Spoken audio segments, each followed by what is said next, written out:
বৃহৎ 1330টি পদে পল্লী দায়িত্ব বিমোচন ফাউন্ডেশনে বিশাল এক নিয়োগ বিজ্ঞপ্তি প্রকাশিত হয়েছে। সেই নিয়োগ বিজ্ঞপ্তি সম্পর্কে আমি এখন আপনাদেরকে বলবো।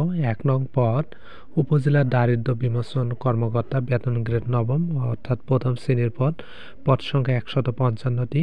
শিক্ষাগত যোগ্যতা কোনো শিক্ষিত কলেজ বা বিশ্ববিদ্যালয় হইতে কমপক্ষে দ্বিতীয় শ্রেণী বা সমমানের সিজিপিএ সহ স্নাতকোত্তর বা সমমানের ডিগ্রি, অর্থাৎ এখানে মাস্টার্স পাসের সমান থাকলেই আপনারা এখানে আবেদন করতে পারবেন। শিক্ষা জীবনে কোনো ক্ষেত্রে তৃতীয় বিভাগ গ্রহণযোগ্য নয়। গ্রামীণ জনগোষ্ঠীর আর্থসামাজিক উন্নয়নে কাজ করার মন মানসিকতা সম্পন্ন হতে হবে এবং উপজেলা প্রশাসনের সাথে সমন্বয়, কর্মী ব্যবস্থাপনা, ঋণ ও সঞ্চয় ব্যবস্থাপনা সংক্রান্ত কাজে আগ্রহ থাকতে হবে। এই পদে কারা আবেদন করতে পারবেন? বাংলাদেশের সকল জেলা স্থায়ী বাসিন্দাগণ আবেদন করতে পারবেন। 2 নং পদ মাঠ কর্মকর্তা, বেতন গ্রেড 12, পদ সংখ্যা 1175টি, অর্থাৎ বিশাল বড় একটি পদ। শিক্ষাগত যোগ্যতা সরকার কর্তৃক স্বীকৃত কোনো কলেজ বা বিশ্ববিদ্যালয় হইতে কমপক্ষে দ্বিতীয় শ্রেণী বা সমমানের সিজিপিএ সহ স্নাতক বা সমমানের ডিগ্রি। শিক্ষা জীবনে কোনো ক্ষেত্রে তৃতীয় বিভাগ গ্রহণযোগ্য নয়।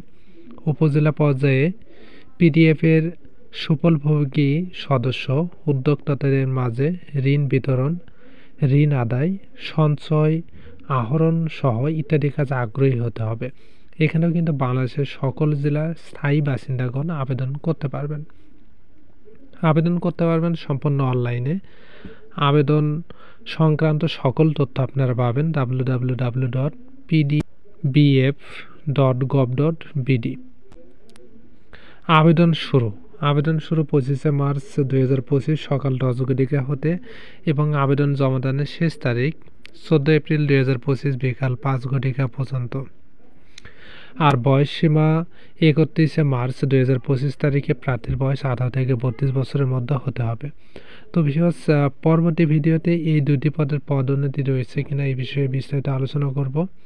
ফার্স্ট টাইম আমার চ্যানেলে হয়ে থাকলে চ্যানেলটি সাবস্ক্রাইব করে পাশে থাকবেন। যারা অলরেডি সাবস্ক্রাইব করেছেন তাদেরকে অসংখ্য ধন্যবাদ।